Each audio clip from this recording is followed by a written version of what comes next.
terrific. I don't know whether I'll get confused here with every time I do this as a new computer in front of me.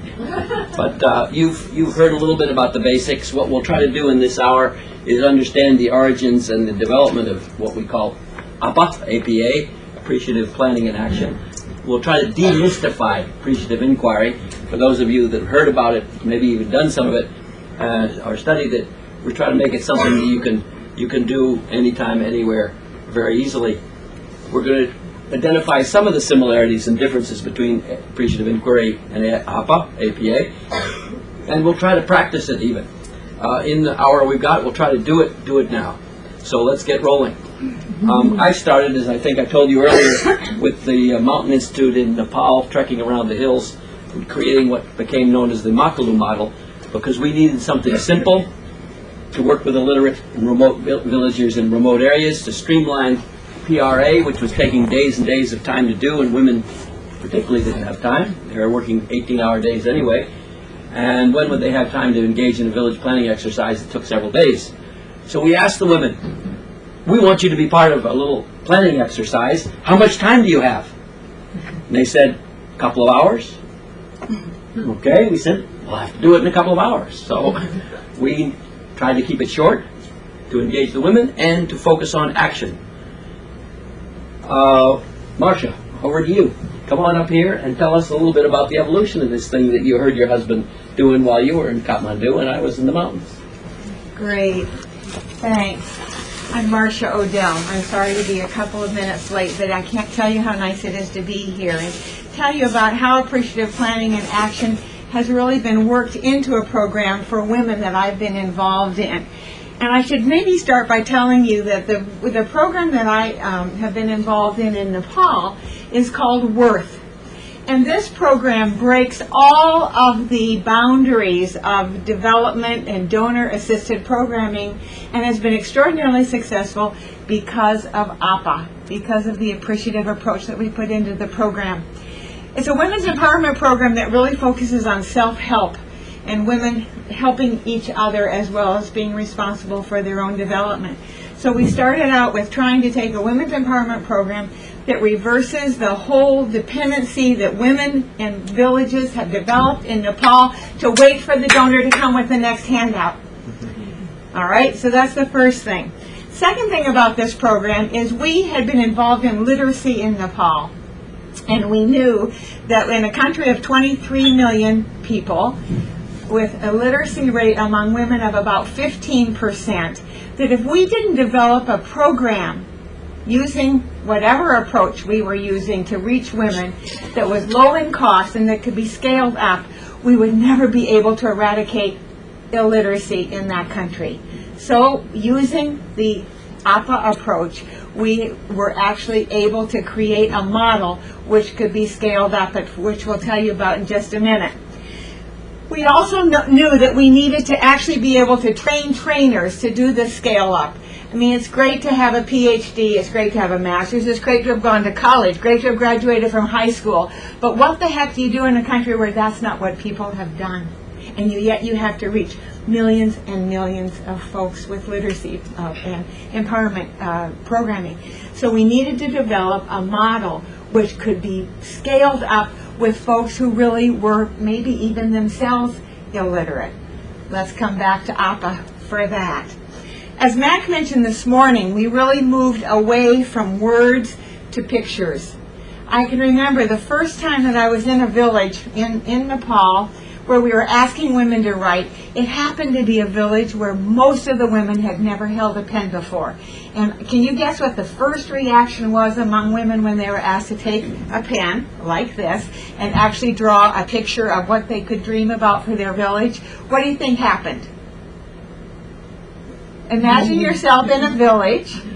You've got about 50 illiterate women in a group, and you start handing out pens and asking them to draw a picture, and none of them, except maybe one or two, have ever held a pen before. Can you guess?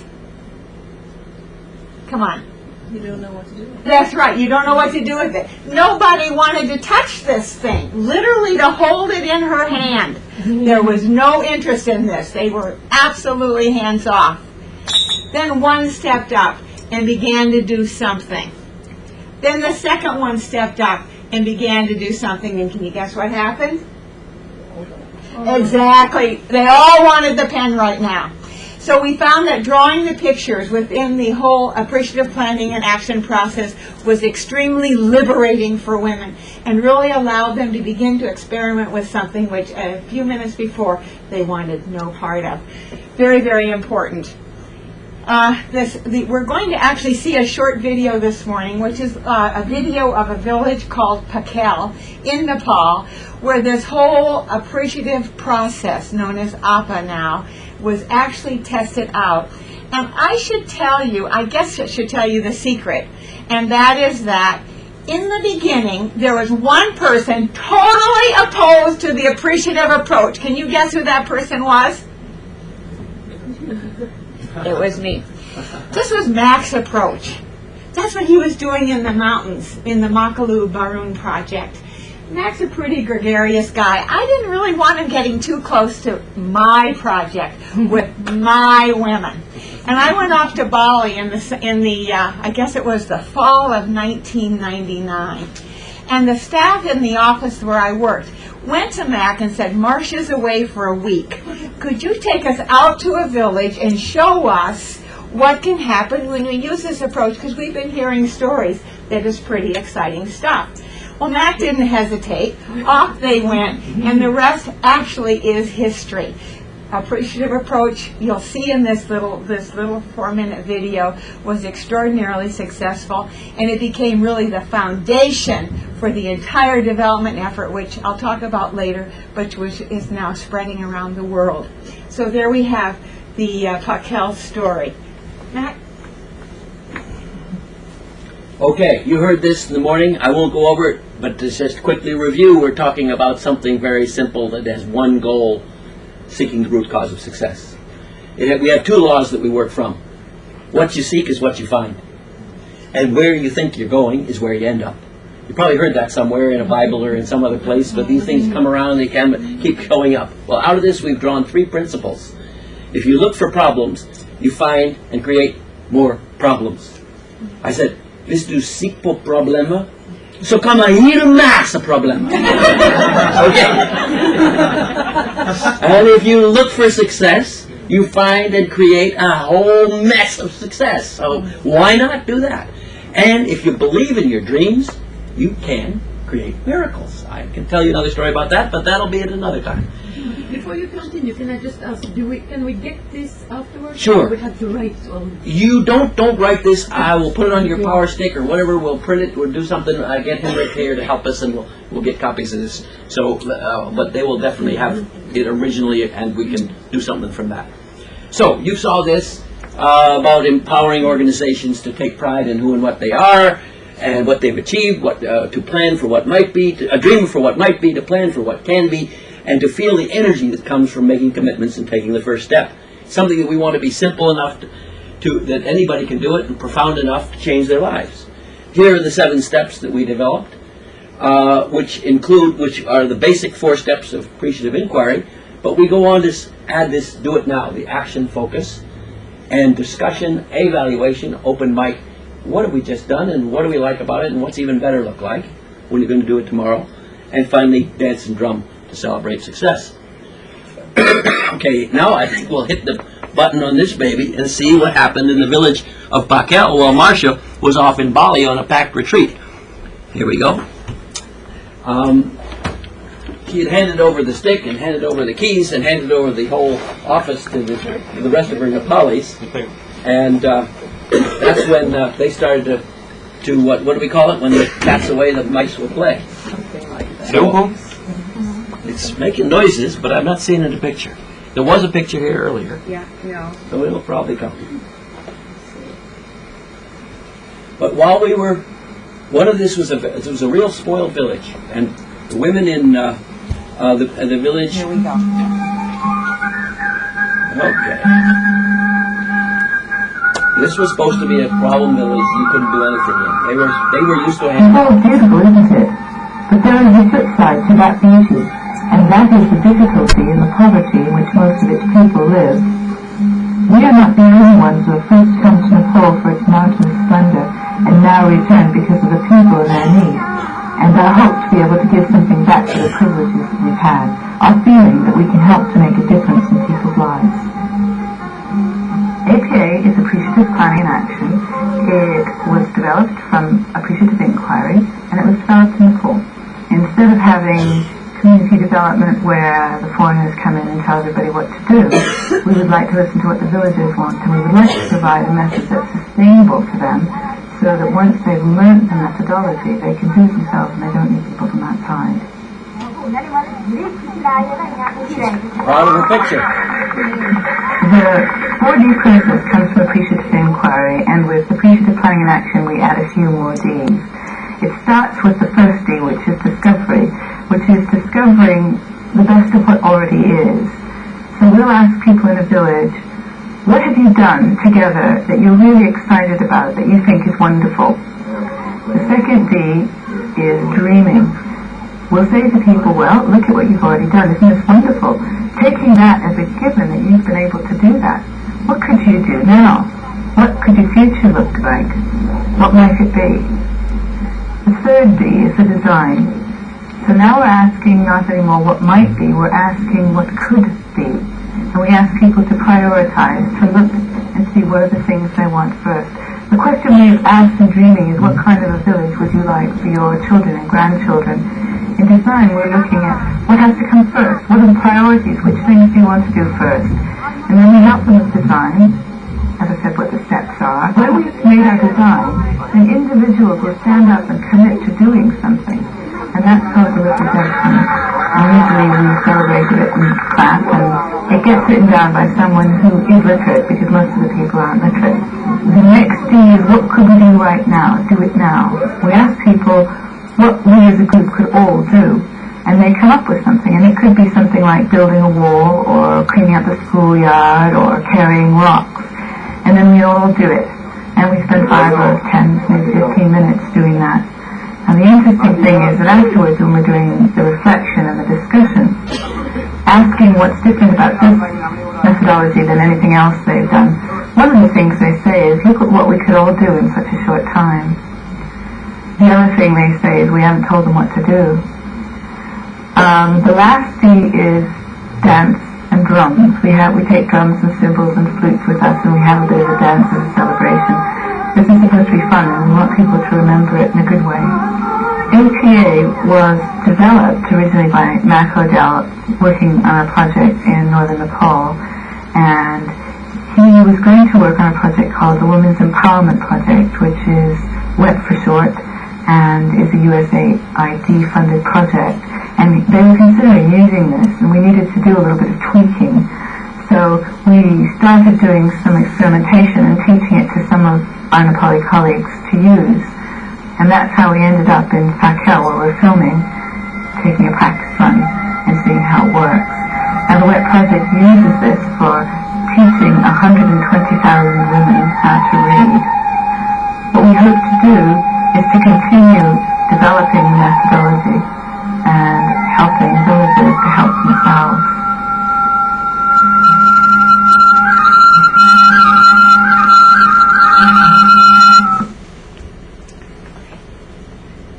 They left off my favorite little quotation from the Chinese philosopher. If you want to change, what is it? How does it go?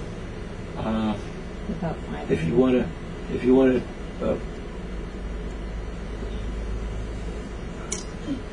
plant a tree, right? It's about Planting a tree. But if you want to make a permanent change, educate the people, or something like that. Anyway, what happened here was that the villagers had no school. They made plans for a school. You saw pictures of it. They actually, in front of our eyes, to everybody's shock, raised and made pledges for 10,000 rupees, which is about like $10,000 if you're thinking of a poor village, to start building a school. And they started carrying rocks up the hill to start the process. We came back, skeptics as we were, problem-focused as we still were, not really appreciating the appreciative approach as we still were, to find out whether they really followed up on these commitments. Found out that 10,000 proved to be not enough, and they'd raised 50,000 rupees. We came back a year later, and there's a school there right now with 500 students in it. And they never asked us for a thing. That was the most incredible thing of all. Okay, so now, Marcia, the miracle of exponential growth from one village. Yeah. Two? From Pakel, we actually created a program which reached in Nepal over a 2-year period 125,000 women. Women were organized into over 6,000 groups. We worked with 240 local implementing partners. This was huge. So if you're in an organization which is big, don't worry about it. There's possible to create enormous change out of very simple beginnings, the very simple beginnings of appreciative planning and action. So what we had were all of this huge program, which is, if I have gray hair, is the very reason. I can't claim my children did it to me, but this program did. We had a very interesting experience with this, in that we were under a mandate from the donor to actually go out every 6 months and collect data. You know, the old M&E, monitoring and evaluation box that we all get into from time to time.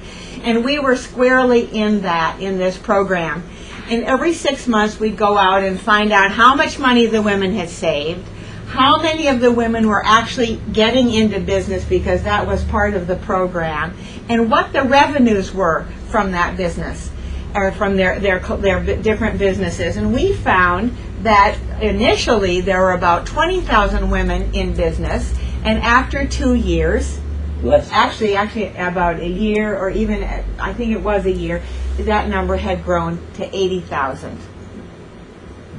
We also found that the revenue generated by women in business at the beginning of this program was about $600,000 US, the equivalent of that in rupees, and a year later was about $4 million. We also found that the savings had grown enormously from an initial $700,000 to well over $1.25 million. What we found was much of this change had occurred before we actually introduced the materials to the women in their groups to undertake that change in their lives. So women were getting into business before they ever read anything that we were telling them about how to do it. Women were doing enormous savings before we ever actually organized the whole savings part of that program. Women were increasing their revenues from these businesses enormously without us telling them what best practice in small business was. And we stepped back and said, what the heck is going on? And can you guess what was going on? There are no wrong guesses, guys. Come on, come on. They were taking the action part seriously. They were taking the action part seriously. Women were sharing their successes, huh? And you might get 2 women, like Elizabeth and I might be 2 women in a group. And I might say, I really want to get into business, but I don't know what to do. And Elizabeth might say, now look, Marcia, I don't know how to get into business either, but a month ago I started selling oranges, and let me tell you, it works. I did this, I did that, and I was able to make 10 rupees this week. All right, so women sharing success stories, all part of appreciative inquiry, building on strengths, building on possibility and opportunity. It was core to this program and continues to be core. That's my cue, I think. No, well, it's okay. What we're going to do is really outrageous. Marcia said that the first presentation we did this morning felt rushed. Well, it's going to be, the presentation you heard this morning is going to be nothing compared to what we're going to do now, because we're going to take you through the whole process right now before lunch. So we can generate organizational energy. We can learn the approach to institutional empowerment. We can turn problems into positive opportunities in just a few minutes, or 20 minutes, or 30 minutes. Because problems can either be things that discourage us and drag us down, or they can be opportunities for achieving great things. Every problem is an opportunity in disguise. It's our choice. We can stay stuck in the problem, or we can flip to the opportunity. So let's do it. We're going to rush you through this. You're going to feel very rushed. You're not going to finish anything that you started to do, but let's see what we can do anyway and what comes out of it as we rush through this. I want you to pair up with somebody you don't know. Find somebody in this room you do not know. If you know everybody in this room, then you find somebody that you hardly know or that you haven't had any contact with for a long time. I want you to just spend 2 minutes interviewing each other. The interview question, for those of you who like the question, tell me a story about a time when you felt you made a real difference. You know, a real contribution. A time you felt proud or excited about something you'd done yourself, any time in your life, for your family, yourself, your life, your community, your organization, whatever. Sometime you felt really good about things. Now, keep your conversations to 2 minutes each, that's 4 minutes together, and we got a clock watcher here that is relentless. So, go for it, right now. Stand up, find somebody you don't know, sit down, tell a story, and then in 2 minutes, swap and tell another story.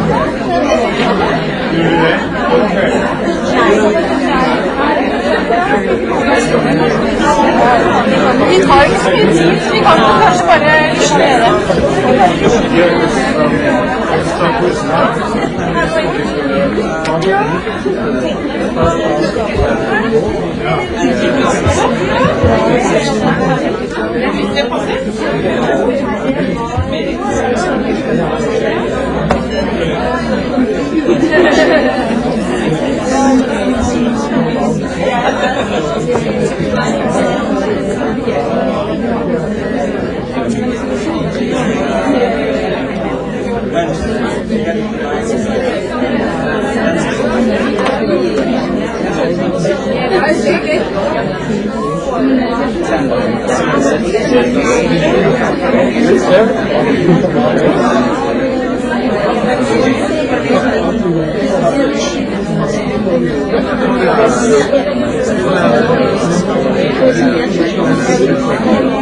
You got 1 minute to finish your story.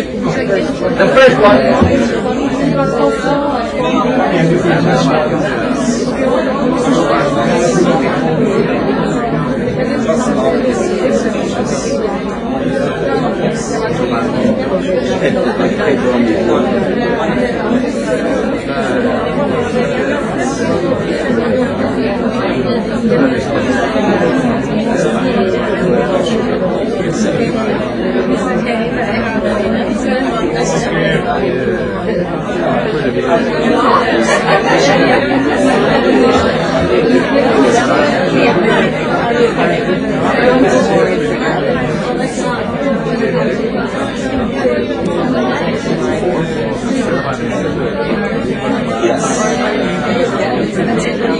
Okay, that's your story is now over. You got to listen to your partner's story.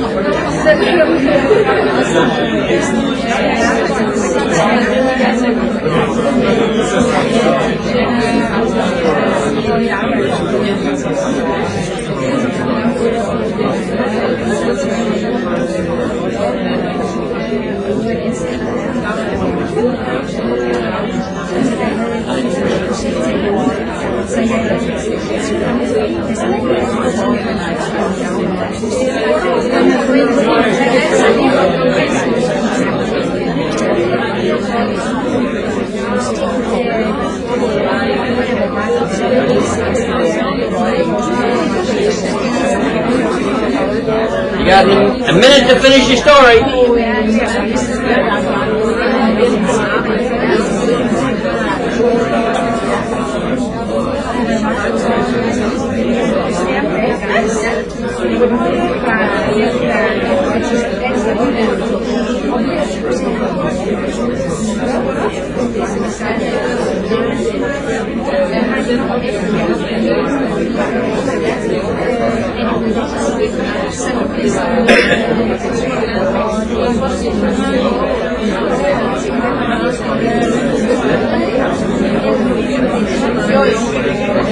Thirty seconds.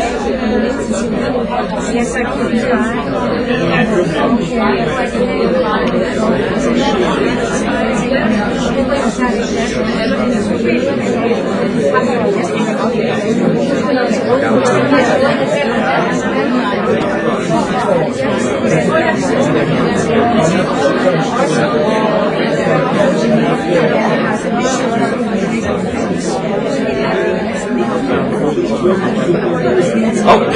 Okay. Where's the drum? Where's the flute? Now, get up and pair up with another couple. I want you to form groups of 4. 2, 2, 2, 2, 2. We just counted you in. If we try to make it 6, the numbers don't work. So, quickly, find somebody, introduce your partner, who your person, share just the highlights of the story, just a few words, what inspired you about your conversation. You got to keep this to 4 minutes for all 4 of you, so do it now.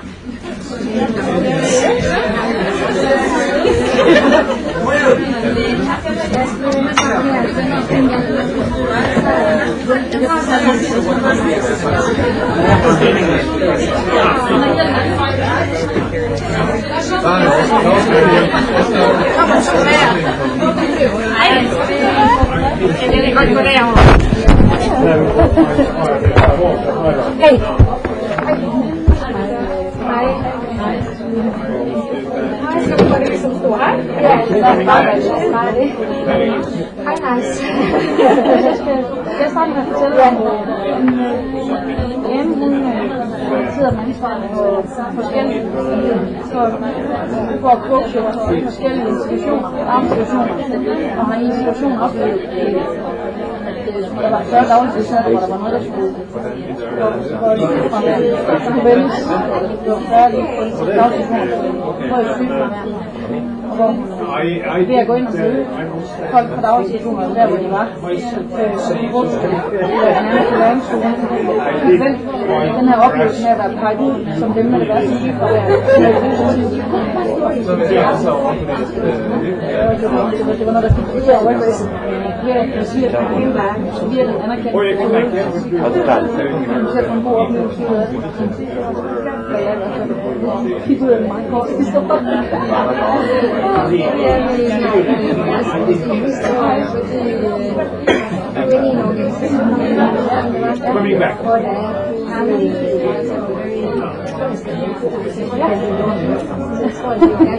Got 3 minutes left, and you got 3 people left. You done it? Are you handling it? Uddannelsesafdeling, hvor vi har internationale hvor jeg var med sidst, som var praktikant. Jeg havde oplevet, at det var svært at få kursusrollerne til at melde til, altså forskerne til at melde til kursusrollerne. Jeg gik ind og tilbød, at jeg kunne lave nogle analyser, hvordan de kunne ændre tingene, og arbejde sammen. Og hvor da jeg havde afleveret af kunden, derfor ikke havde en samtale, da jeg var og jeg fik lavet det her, og det var alt. Det var det gennemført.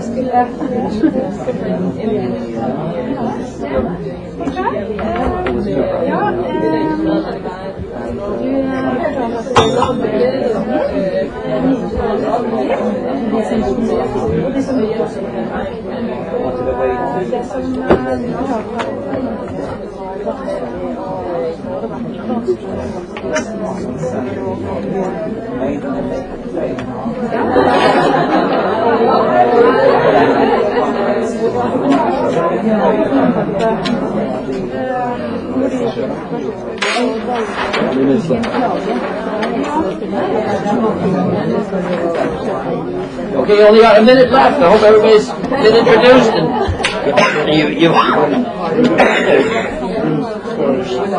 shared with your inspiration. Okay?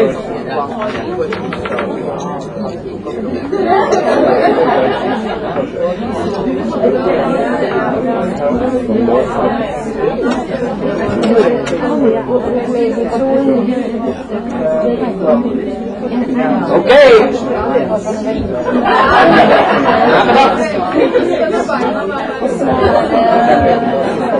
Half a minute.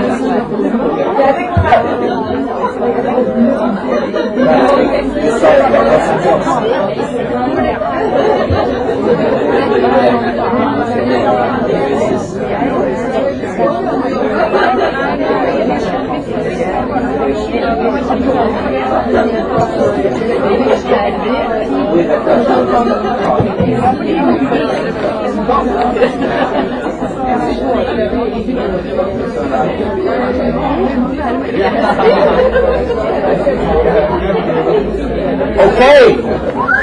Time to draw pictures. Time to draw pictures. You're gonna have to find some space on the floor because there isn't much room here. Just push the chairs out of the way. Grab one of these pieces of paper. Grab a marker. And draw a picture of your dream based on the stories you've told. Dream of what you'd like to see